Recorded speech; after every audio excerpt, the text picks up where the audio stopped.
Vi ste u Komparativu, a Komparativ je danas u tranzitnom centru Tabanovce. Ostanite sa nama. Gosti su nam izuzetne žene iz tima Crveni krst grada Skoplja.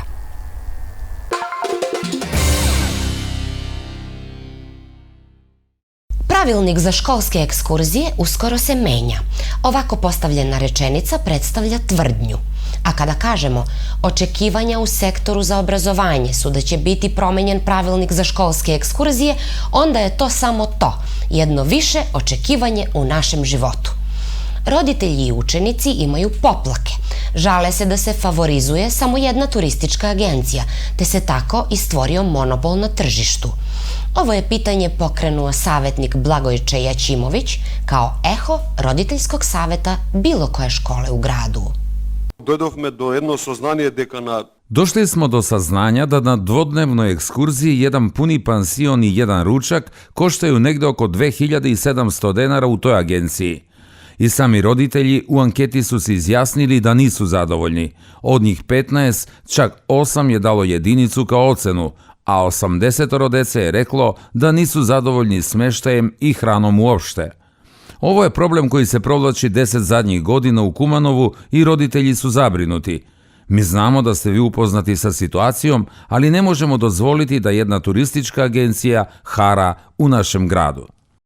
Žika Krstevski iz sektora za obrazovanje odgovorio je Jaćimoviću tako što je loptu prebacio u Ministarstvu obrazovanja, odakle još nisu promenili stari pravilnik. U njemu stoji da ukoliko jedna agencija nema najmanje 3 organizovane školske ekskurzije, da automatski nema prava realizovati ni svoju prvu, što je najveća kontradiktornost u povesti školstva. Mi čekamo regulativu sljedeće godine ne samo o školskim prevoznicima, već i o nekim drugim ponudama za učenike, istaknuo je Krstevski. Vi samo čekajte dok se naša deca budu školovala u inostranstvu i nikada se ne budu vratila.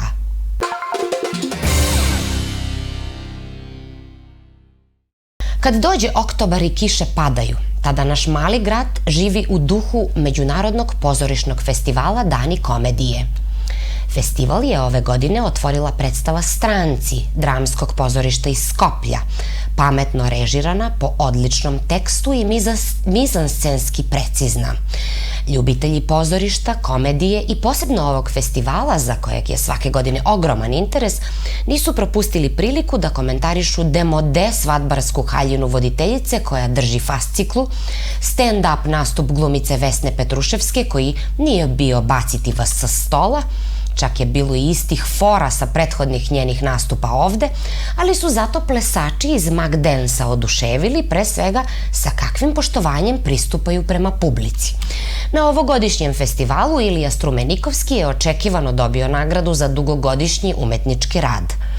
Do početka ovog komparativa uspeli smo da odgledamo i hrvatsku predstavu Ljubav gradskog kazališta Joze Ivakića iz Vinkovcima, o kojoj mislimo da je režijski nepretenciozna sa sjajnom mladom ekipom glumaca kojima se možda trebalo dati više prostora kroz skraćeni tekst da pokažu svoj glumački raskoš.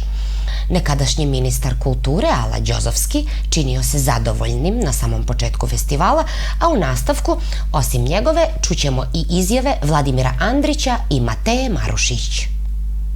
Podrškata je postojana. Podršku uvek imate i očekujemo da sa novim zakonskim rešenjem koje će omogućavati da manifestacije dobijaju status od nacionalnog interesa, samim tim i višegodišnju novčanu pomoć, kao i mogućnosti da institucije kulturnog karaktera dobijaju takozvani rezervisani budžet, autonomiju da sami upravljaju svojim budžetom i tako sami odlučuju kojoj će manifestaciji dati prednost u finansiranju.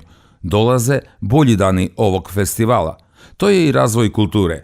To može biti i internacionalizacija i decentralizacija, da festival gledaju i ljudi iz okoline, a ne samo iz Kumanova. Prvi put smo u Kumanovu i stvarno, što bi se reklo prvo pa muško, zaista oduševljeni smo.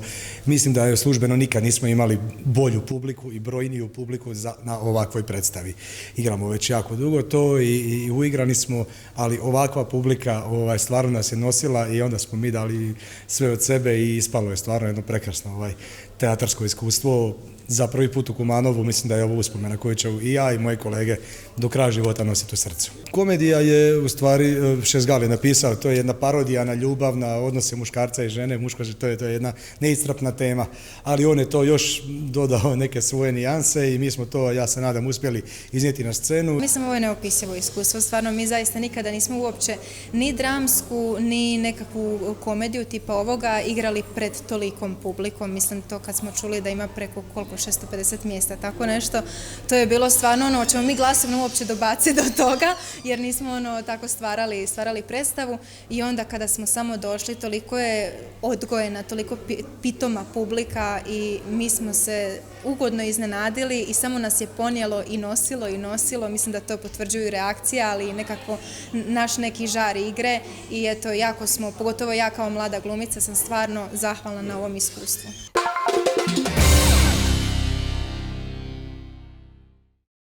Kad pre prođoše 2 godine od početka projekta Edukativna podrška osobama sa intelektualnom ometenošću, žrtve internet nasilja i kriminala.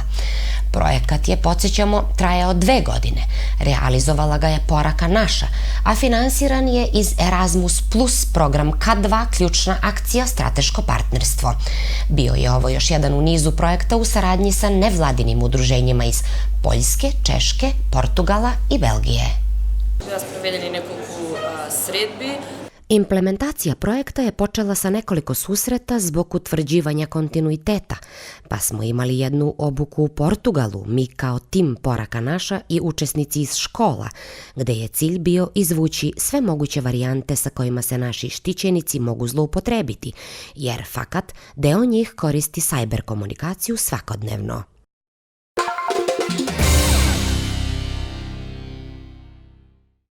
Nama se samo tako čini ili počeli smo da se takmičimo između sebe ko će više i bolje očistiti grad. Naime, juče se sprovela volonterska akcija Budi in, budi fin, koristi Recycle bin za čišćenje kritičnih tačaka u centralnom području. U ulozi organizatora javili su se Bučan Kozjak, građanska inicijativa Ne budi đubre i Pakomak, a podržali su ih opština Kumanovo i javno preduzeće Čistoća i zelenilo. Ajde da probamo još jednom da podignemo ekološku svest.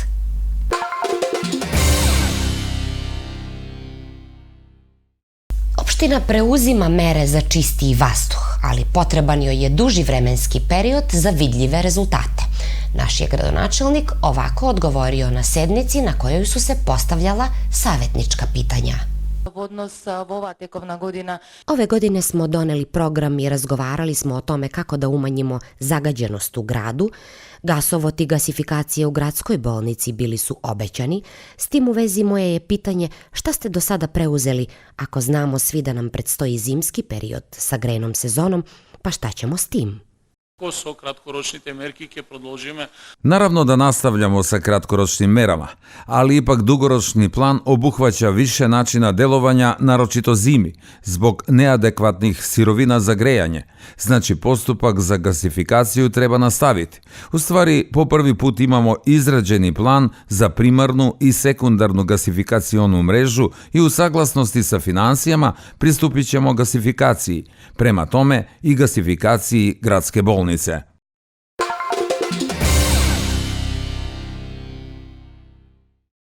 Dobili smo i vremenski rok za podnošenje predloga za novembarsku nagradu koju dodeljuje opština Kumanovo povodom Dana oslobođenja grada.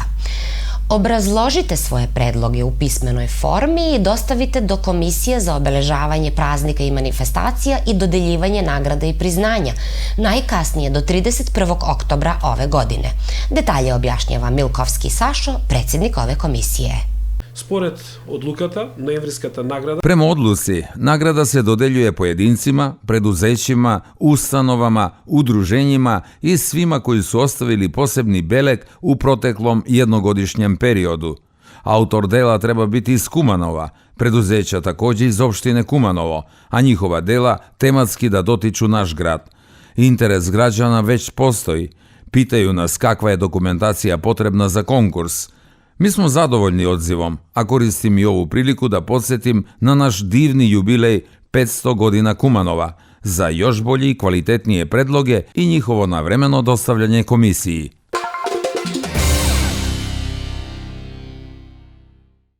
Imamo savjetnika u opštini koji se zove Mile Andonovski i koji je podstakao mogućnost da penzioneri našeg grada dobijaju subvencije za gradski prevoz. Gradonačelnik je podržao ideju, naravno najpre je potrebno napraviti pregled broju penzionera i finansijsku konstrukciju. Na avgustovskoj sednici, između ostalog, bilo je otvoreno pitanje oko linijskog prevoza. Razvili smo i tada širu diskusiju i pričali o raznim aspektima. Na toj osnovi želim postaviti konkretno pitanje: je li u planu i u kom roku kumanovski penzioneri mogu očekivati subvencije u gradskom prevozu? Pitao je Andonovski.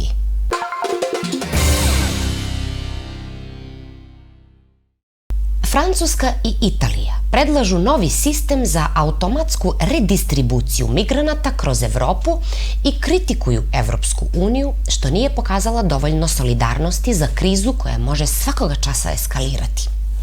Postojeći sistem je naročito nepravedan prema Italiji. Nadolazeći migranti putem brodova iz Libije i Turske uporno stižu do Grčke i Italije. 790 recimo prošlog utorka na obalama grčkih ostrova. Lesbos je prepun. 10.000 ih je trenutno, a to je kamp sa kapacitetom od 3.000 ljudi. Hiljade i hiljade migranata svake godine pokušava da pređe Sredozemlje i dođe do Evrope. Oni koji uspeju putuju u mizernim uslovima i pretovarenim pomorskim sredstvima, a mnogi od njih neretko i ostave svoje kosti na golom putu do boljeg života u Evropi. Blizu 900.000 azilskih zahteva negde u Evropskoj uniji ovog trenutka čekaju rešenje, nadaju se i čekaju političke odluke moćnih zemalja. Žene, deca i muškarci koji su izgubili svoje porodice žive u neizvesnosti, zaviseći od hrpu papira na kojima bledi internacionalna zaštita i zbog koje su čak više miliona od njih pre samo 2 godine bili zaglavljeni na ovom kontinentu. Insistiraju li migranti samo na Nemačku i Dansku? S kim prvo žele popričati u našim tranzitnim centrima? Šta najviše traže? Igra li neko na kartu sažaljenja da dobije nove čizme ili su mu stopala istinski pohabana na putu do Makedonije? Čuli smo da postoji grupa žene koja nesebično pomaže i migrantima i svima koji se nađu u teškoj životnoj situaciji. Upoznali smo ih. Ja sam najviše želela da dotaknem temu demografski smišljenog plana za promenu evropske strukture i slične prognoze geopolitičkog tipa, a one su profesionalne i dosledne, pogledale me kao da sam iz Mađarske i pričale isključivo o humanosti, što je i najuzvišenije na kraju svakog dana.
Благодарам на вашата редакција што денеска не посети во транзитниот центар Табановца. Hvala vam što ste izrazili interesovanje i želju da nas posetite u tranzitnom centru Tabanovce. Ja sam Sandra Tomovska, koordinator sam mobilnih timova koje rade na humanitarnom polju kod asistencije i regularne migracije i migranata koji su zbrinuti u ovom kampu. Oktobar smo 2019. godine. Vi se isto dobro sećate šta se ovde dešavalo 2015. Od tada su se stvari drastično promenile. Više ne postoji otvorena balkanska ruta, ali ostaje isto to što i posle 4 godine Crveni krst grada Skoplja je još uvek tu da se brine o ranjivim kategorijama.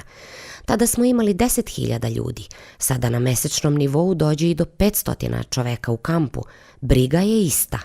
Postoje i druge organizacije. Tu je i Ministarstvo za trud i socijalu, Centar za upravljanje kriznim situacijama. Mi ćemo biti ovde sve dok je na snazi odluka Upravnog komiteta da je naša severna granica krizno područje do januara 2020. godine.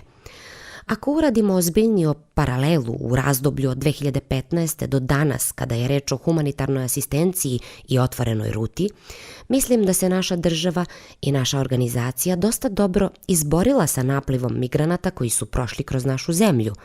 Ono što je zaista ostalo dublji trag je ta naša gostoprimljivost i topla ljudska reč, saosećanje prema svima koji su se kretali ne samo sa juga prema severu, već i obrnuto. Ruta je promenila svoj karakter. Migranti se kreću sada u oba pravca. Mi kao Crveni krst smo prisutni i na jugu u kampu Vinojug. Naše kolege naporno rade i tamo, možda sa većom dinamikom nego ovde, ali kako bi izašli u susret svim izazovima koje sa sobom nose dnevne aktivnosti oko ranjivih kategorija kao što su migranti, odlučili smo da rasporedimo snage u selu Lipkovo i etabliramo se na ovom strateškom mestu, tako da smo tu 24, a u Lipkovu 12 sati dnevno. Tamo pomažemo i lokalnom stanovništvu da bolje razume migrantski talas i da se zna ponašati u skladu sa njim. Ponosna sam što dajemo maksimum svi mi u organizaciji u rešavanju kompleksnih pitanja u društvu. Ja ne mogu reći da migranti striktno žele da odu samo u Nemačku ili Dansku, ali sasvim sam sigurna koje su njihove potrebe. One su bile i ostaće uvek iste. Hrana, medicinska pomoć, odeća, asistencija oko povezivanja sa izgubljenom porodicom. Ranjivost je sve veća zbog zatvorenih ruta. Probijati se kroz toliko granica i država, lične priče sa užasnim iskustvima. Mi ih još uvek viđamo po autoputevima kako pešače, po prugama, sakriveni u vagonima. Nalazimo ih isključivo da bi im pomogli, da im pružimo ruku. Biti daleko od doma i svojih je traumatično iskustvo i teška borba. Imati uspešan tim iza sebe je ključ uspeha. Crveni krst Skoplja kao organizacija u toku migrantske krize 4 se godine neprestano trudi izgraditi tim koji će adekvatno odgovoriti svakom izazovu. Tu su timovi za medicinsku brigu, sastavljeni od doktora i paramedika, zatim timovi za logistiku, zaduženi za hranu i odeću, timovi za uspostavljanje porodičnih veza, distributivno-terenske ekipe, socijalni radnici, pedagog, sve sami profesionalci koji su zaista bili na pravom mestu čuvajući imidž i reputaciju Crvenog krsta. Većina smo žene, da. Ne bih da diskriminišem, ali žene imaju neko posebno čulo za ranjivost i prepoznavaju je, pa tako se i nekako lakše snađu kada je treba izlečiti. Ponosim se svojim ženama, ukupno smo 8 u ovom kampu. Uloga Crvenog krsta i mobilnih timova ne sastoji se samo u pomaganju migranata. Primarno nam je biti na usluzi lokalnim ljudima. Zime znaju biti surove ovde na severu. Mi znamo prevesti bolesne preko visokih snežnih nanosa, edukativne radionice koje imamo za sve generacije, zatim svaki događaj poput obeležavanja nedelje za stare osobe, dan dijabetičara i tako dalje. Koristimo za emancipaciju i edukaciju u saradnji sa pograničnom policijom. Tu smo za sve ljude jer smo mi isti ljudi i naši su zaposleni iz ovih krajeva.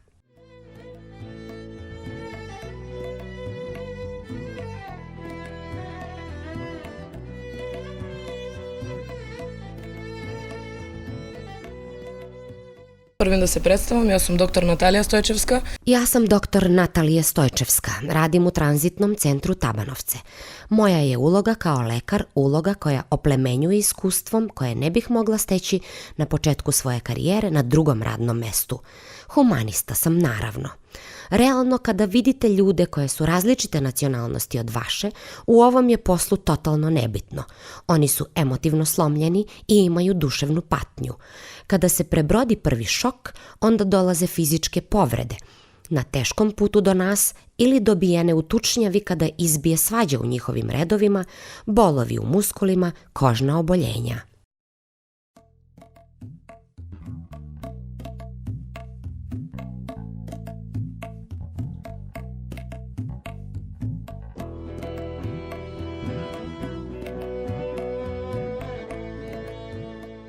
Jaz se vikam Ana Madić i sam lekar v mobilnem tim Lipkova. Ja se zovem Ana Madić i lekar sam u timu. Kada se krećemo po planinama u kraju, izdvojila bih teško dehidrirane osobe koje srećemo i koje su iscrpljene do toliko što ne mogu da nastave put. Mi nakon prve pomoći na licu mesta obezbeđujemo i prevoz do medicinskih ustanova. Veliki je izazov ovo za prvo radno iskustvo.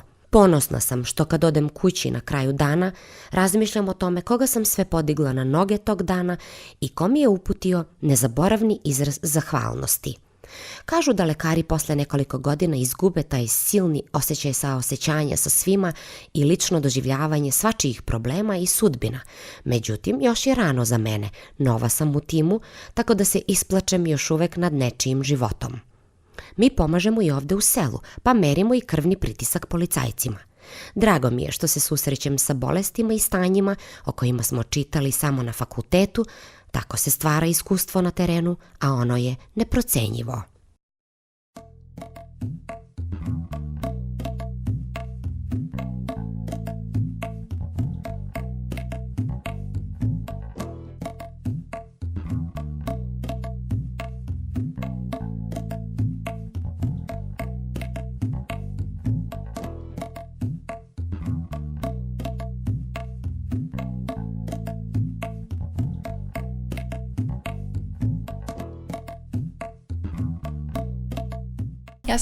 Ja sam Marija Momar, rabotam kako prevjeduvač. Moje ime je Marija Momar, radim kao prevodilac. Prevodim sa i na arapskom. Majka mi je Makedonka, otac iz Jordana. Znamo da je prevodilačko radno mesto daleko isplatljivije ako recimo prevodite knjige, dokumente i slično, ali ja poznajem život i kulturu ovih ljudi. U Jordanu sam svojim očima videla izbeglice iz Sirije i tačno znam kroz šta prolaze i koliko su muke videli. Samo ih je jedna granica delila od Sirije do Jordana. Zamislite dok stignu ovde šta sve prežive. Videla sam kako je jedna porodica nastradala u moru, na Egeju. Sin je sam stigao od ovde. Ja sam prva karika u timu. Oni dolaze meni zato što se osjećaju sigurnim kada neko priča na njihovom jeziku i pritom nudi pomoć. Znam kako da im priđem i kako da ih opustim. Naročito sam iskusna sa ženama i decom. Svako dete želi ljubav i pažnju i ono ne razume koliko je daleko od svoje kuće. Ja postajem njihova sestra. Ja sam rame za plakanje. Nemaju vremena za dublja prijateljstva.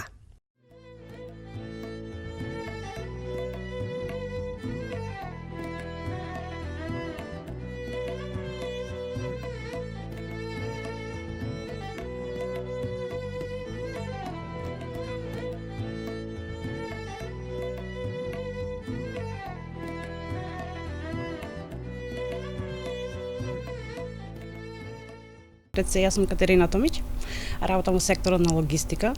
Zovem se Katarina Tomić. Radim u logističkom timu Crvenog krsta za tranzitni kamp Tabanovce.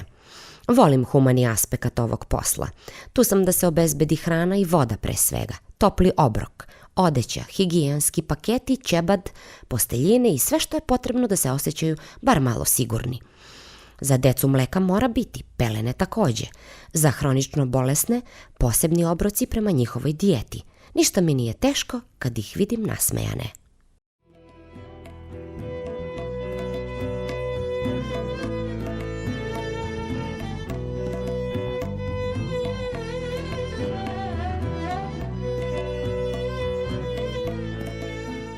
Ja sam Eleonora Petrušević, работя kao logističar. Ja sam Eleonora Petrušević. Također radim u logističkom timu, već 4 godine sam na ovoj poziciji, prethodno u Ministarstvu truda i socijale, a posljednja 2 meseca u Crvenom krstu. Osim distribucija hrane i higijenskih paketa, za migrante smo tu i kada je u pitanju zanimacija preko prostorije za ovu namenu posvećene deci. Jedna takva je za uzrast od 5 do 10 godina, a druga za novorođenčad i dojilje. Dotaknu me tužne oči dece, ali sa druge strane, deca su nevina bića i lako se raspolože samo kad su nahranjeni, utopljeni i kada imaju malu pažnju ili zanimaciju. Nemaju teret odraslih jer ne razumeju zašto su tu. Možda misle da su nam došli u goste.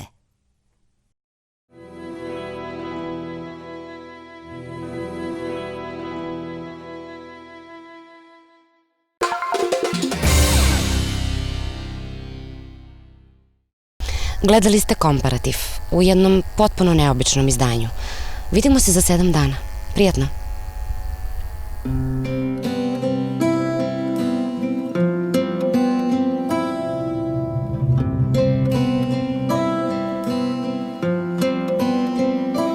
Miruj, miruj, srce ti, suzo nemoj padati.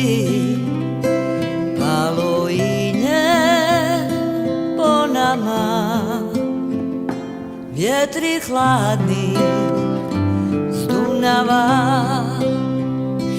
Miruj, miruj, zalud je, jer nas ona ne čuje. Kog je sada žuta ruža s Dunava.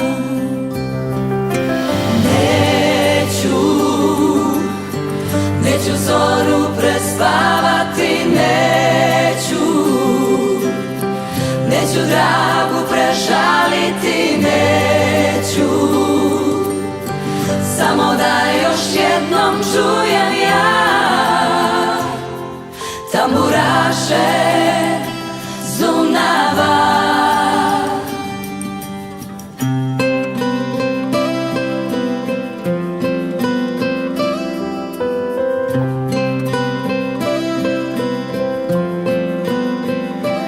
Miruj, miruj, zalud je, jer nas ona ne čuje. Kog je sada žuta ruža s Dunava.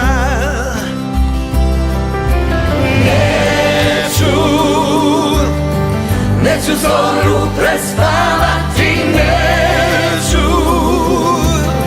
neću dragu prežaliti, neću, Samo da još jednom čujem ja tamburaše s Dunava.